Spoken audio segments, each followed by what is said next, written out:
The image just crossed. You need to see it. It's a photograph from the Planalto Palace in Brasilia. Two men are shaking hands. One is Luiz Inácio Lula da Silva. The other is Carney. Behind them, flags. In front of them, a document. It looks like a standard diplomatic photo op. Boring. Forgettable. But look closer. Look at the faces of the Brazilian and Canadian diplomats in the background. They aren't smiling. They aren't celebrating. They look like people who have just signed a treaty before a war. They look like people who know they just pulled one wire out of a wall that was supposed to keep the lights on for the entire Western Hemisphere. Because they did. Welcome to Mr. Finance, where global events meet real consequences. For the last 12 months, you have watched the White House operate under a single aggressive assumption. The assumption was that the United States holds all the cards. The assumption was that the US dollar is a weapon that cannot be blocked. The assumption was that geography, history, and sheer economic mass make Canada a captive market, a vassal state that must ultimately comply. That assumption just died in Brasilia. And the panic inside the White House right now is not the normal chaos of a news cycle. It is the specific, cold dread of a player who just realized the game board has been flipped while he was yelling at the referee. Donald Trump's favorite weapon just jammed. And when a weapon jams in the middle of a fight, the person holding it usually gets shot. Let's rewind the tape 24 hours. Because the speed of this execution matters. The world did not slowly drift toward this moment, it was forced. Yesterday morning, the U.S. Supreme Court struck down Trump's emergency tariffs on Canada and Mexico. For a normal administration, this would be a moment of recalculation. You lost a legal battle, you step back, you reassess. You maybe send an ambassador to smooth things over. Trump does not do that.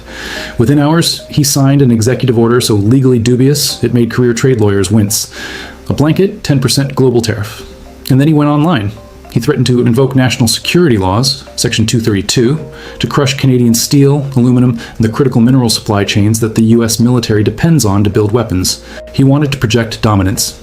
He wanted to show that the courts don't matter, that only his pen matters. But here is what Trump did not see. While he was rage posting, while he was firing staffers who told him to calm down, while he was treating the U.S. economy like a reality show prop, Carney was on the phone, not yelling, not threatening, calculating. Carney was not calling to negotiate, he was calling to execute. Today, the result of those calls went live. Lula and Carney stood at that podium and announced the Brazil-Canada Critical Resources Pact. $270 billion. Let that number sit in your brain for a second. $270 billion is not a trade agreement. $270 billion is a structural realignment of two continents. It covers energy, it covers agriculture, it covers the critical minerals required to build the next generation of military technology, consumer electronics, and green infrastructure. But that is not the part that matters. Here is the part that matters. The entire $270 billion transaction chain. Every contract, every shipment, every payment, deliberately, mathematically, and irrevocably bypasses the United States dollar. There's no U.S. bank in the clearinghouse. There's no correspondent account in New York. There's no mechanism for the U.S. Treasury to monitor it, tax it, or sanction it. The money moves from Brasilia to Toronto in local currencies, backed by digital ledgers and commodity swaps. The dollar is not just sidelined. The dollar is irrelevant. Do you understand what that means? For 80 years, the US dollar has been the oxygen of global trade. If you wanted to buy oil from Saudi Arabia, you used dollars. If you wanted to sell soybeans to China, you used dollars. If a factory in Sao Paulo wanted to buy nickel from a mine in Sudbury, you used dollars. Because you used dollars, the money had to flow through a correspondent bank in New York. And because it flowed through New York, the US government could see it, stop it, or tax it. That is the toll booth. Trump has spent his entire political career threatening to raise the toll. He assumed the toll booth was the only road. Carney just built a new highway. And here is why this is genuinely terrifying for Washington. It's not just Brazil. It's not just Canada. It's the signal. When the news hit the wires this morning, the US dollar index, the DXY, did something it hasn't done in 14 months. It plunged, not a wobble. A collapse. Foreign investors started dumping US treasuries. Bond yields spiked. Wall Street analysts started sending emergency notes to clients with subject lines like, "Structural break detected." Why? Because capital never lies. Politicians spin. Markets tell the truth. The truth is that the smartest money in the world just realized that the United States is no longer the unavoidable center of the financial universe. If Canada, America's closest neighbor, its largest trading partner, its most culturally and economically integrated ally, can bypass the dollar, anyone can. The dam is cracked, and the water is looking for a way out. Now, you might be sitting there thinking, it's just a trade deal. Politicians sign things all the time. Nothing really changes. That is what they want you to think. That is the anesthesia. Let's look at the receipts. Let's look at the mechanics. Receipt number 1, the mineral trap. Pick up your phone, look at it. The battery, the screen, the internal circuits, they require a specific cocktail of materials: lithium, copper, nickel, rare earths, niobium. The United States does not have enough of these materials. They need to import them. And the 2 largest suppliers in the Western Hemisphere are Canada and Brazil. Before today, the US assumed it had a captive market. If you want Canadian nickel, you pay the US price. If you want Brazilian niobium, you play by US rules. Not anymore. Under this pact, Canada and Brazil are integrating their supply chains. They are pooling resources. They are building joint processing facilities. If Trump slaps a 25% tariff on Canadian aluminum, Canada doesn't have to sell it to the US. They send it to Brazil, or to Europe, or to Asia. The supply chain just rerouted itself. The leverage is gone. Receipt number 2, the blueprint. Mark Carney is not a normal politician. He is the former governor of the Bank of England, the former governor of the Bank of Canada, a 2-decade veteran of Goldman Sachs. He understands the plumbing of the global financial system better than anyone currently sitting in Trump's cabinet. He knows where the weak points are. He knows how to build a bypass. This pact is a blueprint. It is a proof of concept. It shows the world that you can trade massive volumes of goods without touching the US financial system. It shows that the dollar's dominance is not a law of nature. It is a convenience. And convenience can be replaced. Receipt number 3, the silence. When a major geopolitical shock happens, you watch who rushes to defend the United States. Today, nobody did. The European Union is silent. Japan is silent. South Korea is silent. In fact, reports are leaking out of Davos that European finance ministers have been briefed on this mechanism for weeks. They aren't condemning it. They are studying it. They are asking how fast they can plug their own economies into it. The world is not just angry at Donald Trump. The world is actively, methodically building a financial system that can survive him. This brings us to the psychological core of the crisis. Donald Trump operates on a single assumption, that the size of the US consumer market makes him unbeatable. He believes that if he threatens to close the US market to your goods, you have no choice but to kneel. It's a zero-sum game. For America to win, you have to lose. But here's the flaw, the blind spot that is about to cost him everything. You can only threaten your friends for so long before they stop trying to appease you and start building firewalls. Look at the cause and effect. Trump threatened tariffs on Canada. Result, Canadian companies paused investments in US factories. Trump threatened to weaponize the dollar. Result, Brazil and Canada built a new clearing system. Trump alienated Mexico. Result, Mexico is quietly sending envoys to join the alternative mechanism.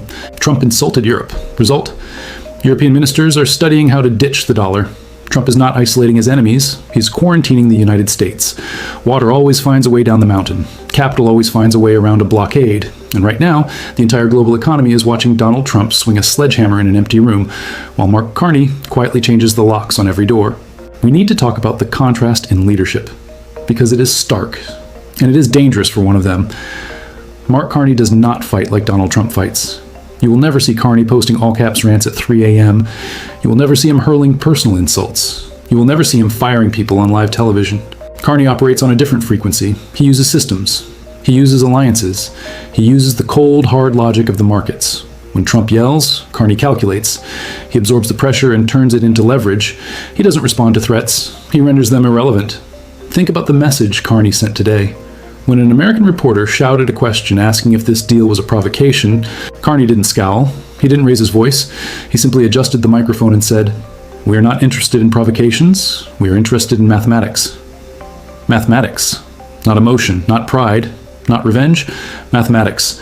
The math says Canada will trade where its sovereignty is respected.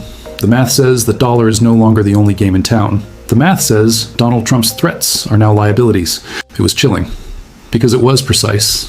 Carney didn't pick a fight. He simply raised the cost of ignoring Canada to a price Trump cannot afford to pay. And now we are in the danger zone because Trump does not do calm. He does not do de-escalation. He does not recalculate. So let's look at the next few weeks. Let's look at the scenarios. And let's be honest, none of them feel safe. Scenario A, the eruption. Trump watches the footage from Brasilia. He sees the currency bypass as a personal humiliation. He explodes. He demands the Treasury find a way to sanction the Canadian-Brazilian clearinghouse, legally or not. He slaps the full 50% Section 232 tariffs on all Canadian metals out of spite. The trade war goes hot. Supply chains snap. Inflation in the US spikes to levels that trigger a recession before the end of the year. Scenario B, the cascade.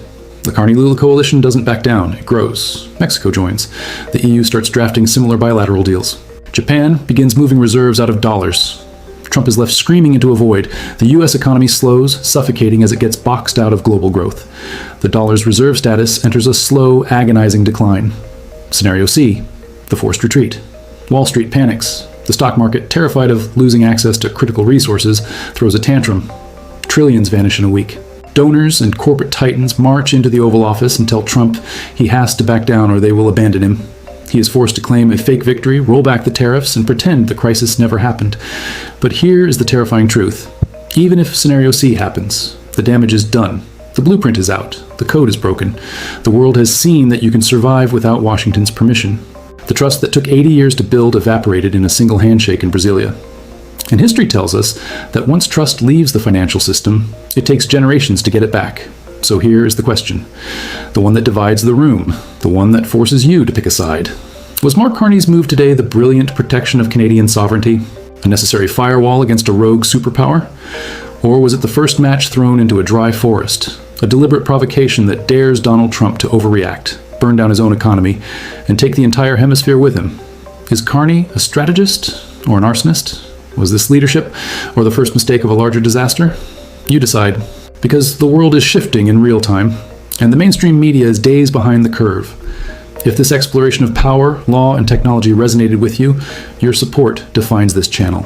Smash the like button, subscribe to Mr. Finance, and hit the bell for our ongoing analysis. Thank you for watching.